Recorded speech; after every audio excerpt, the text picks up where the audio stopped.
Hello, everybody. This is Jim O'Brien, Fire Chief at Holiday Shores, wanting to show the operation and functions of our new Medical Response Unit 3351.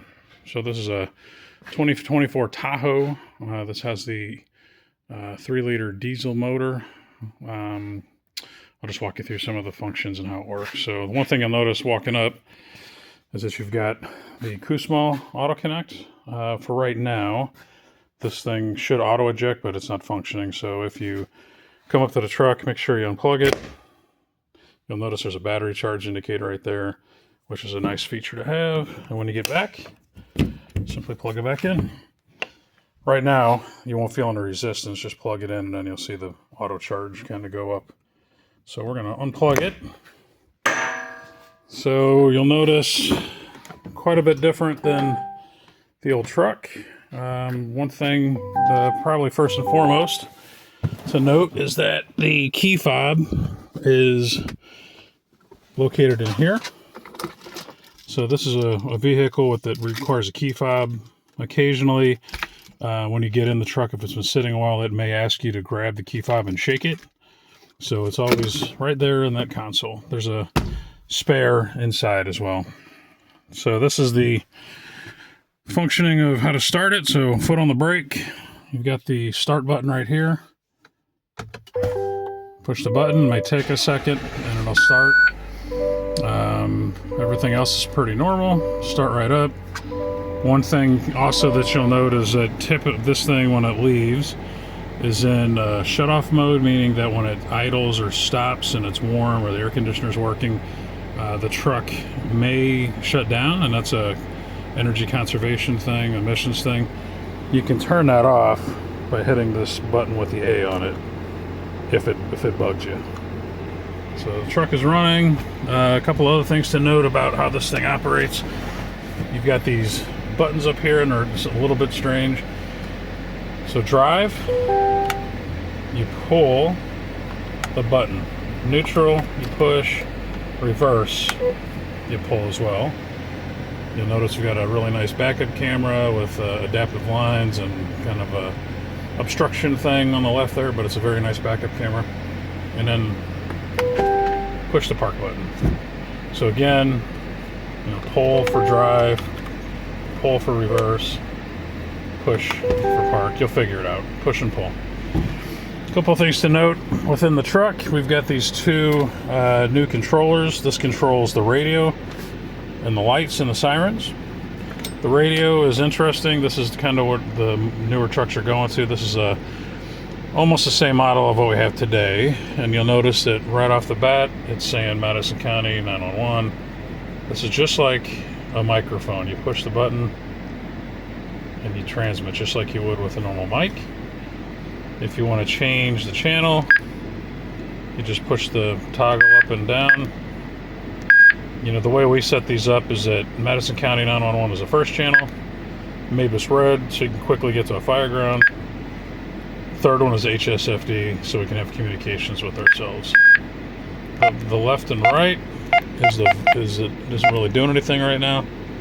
You have volume buttons on the side for turning up and down. The orange button kicks you onto, that's how you can page again, but we won't do that anymore. I'll escape out of there. Go back to...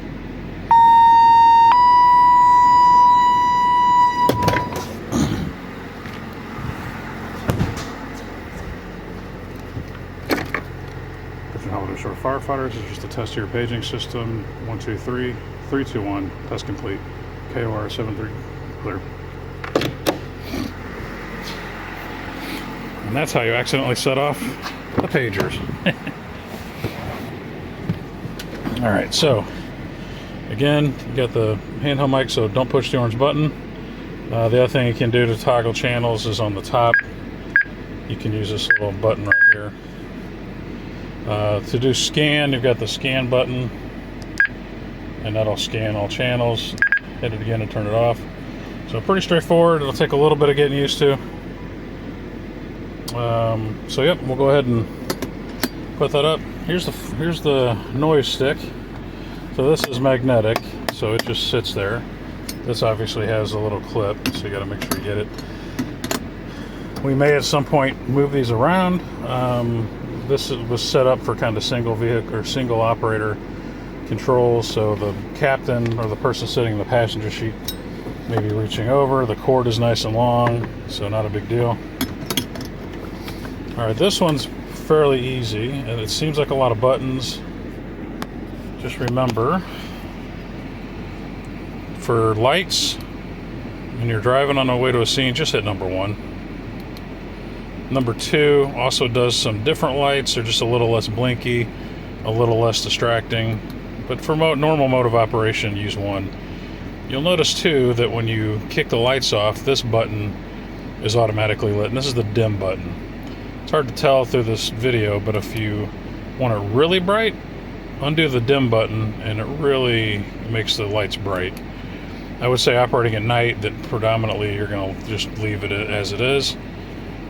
The wail and the yelp on the siren on this thing is extremely loud. So just be careful and realize that it's going to be very noisy. Then you've got other options here where you can turn off the front lights of your light bar, front out, or the rear out. The only times I suggest that is maybe you're pulling on a scene or you're doing traffic and you don't want to blind the oncoming drivers. So those are convenient buttons so that you don't blind people. And if you look up, you can see the lights in the bay. When I hit the front out, you'll notice that all those lights stop reflecting. Turn it back on, so something to notice. This is your traffic button, so if you push that, you'll notice that the directionals are going left. Hit it again, it'll go right. Hit it one more time, and they're both blinking, and those are the signals in the back of the truck for traffic direction. And then hit it one more time, and they go off. So again, when you get in the truck and you want to go on a call, the easiest thing to do is hit number 1 and listen. I'm going to turn this on. Oh, actually, if it's in park, that's an important feature. If the truck is in park, the sirens won't be on. So we'll put the truck in drive, and now listen. On the way to a call, those are what the 2 functions do. So wail is the long wail up and down, normal operation. Yelp will give you the quick cut in, cut out.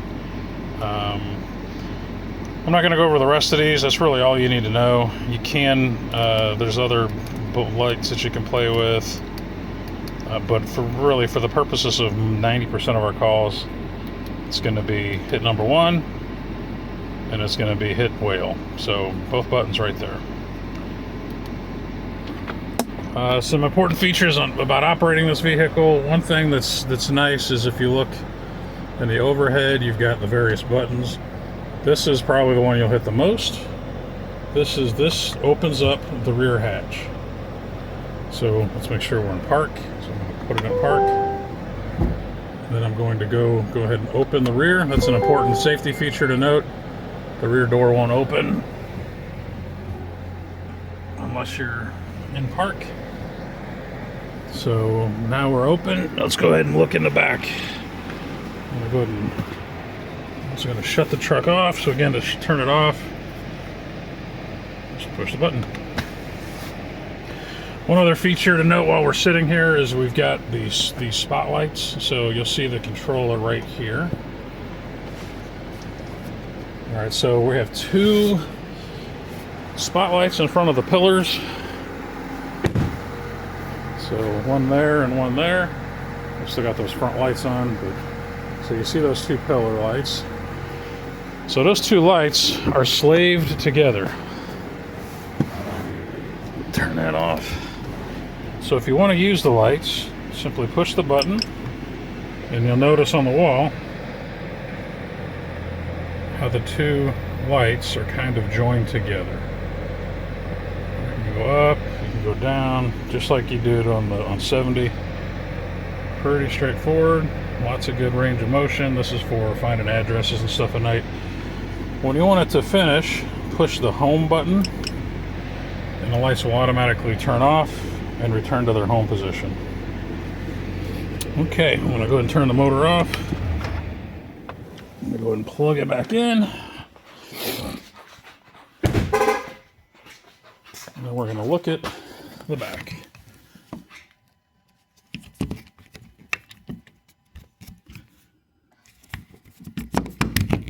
Okay.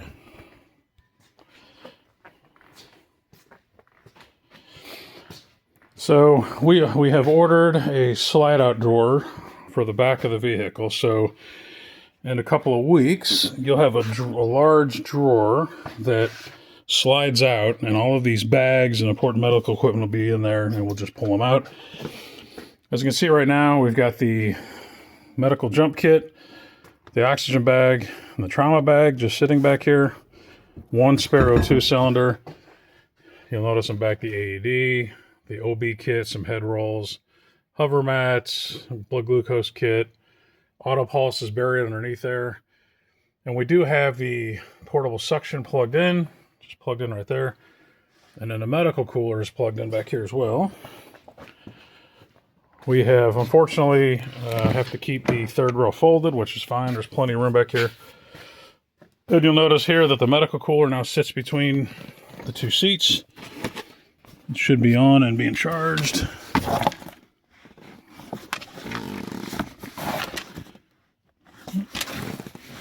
And then we've got the gloves just sitting back here on the floor, but we will change that.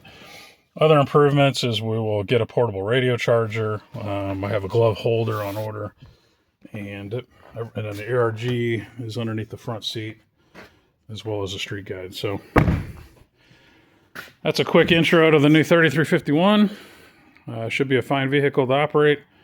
Should serve us well. If you have any questions, talk to myself, Kale, Darrell, Nick, anybody else that's, and Brian, anybody that has experience driving this. Have a good day.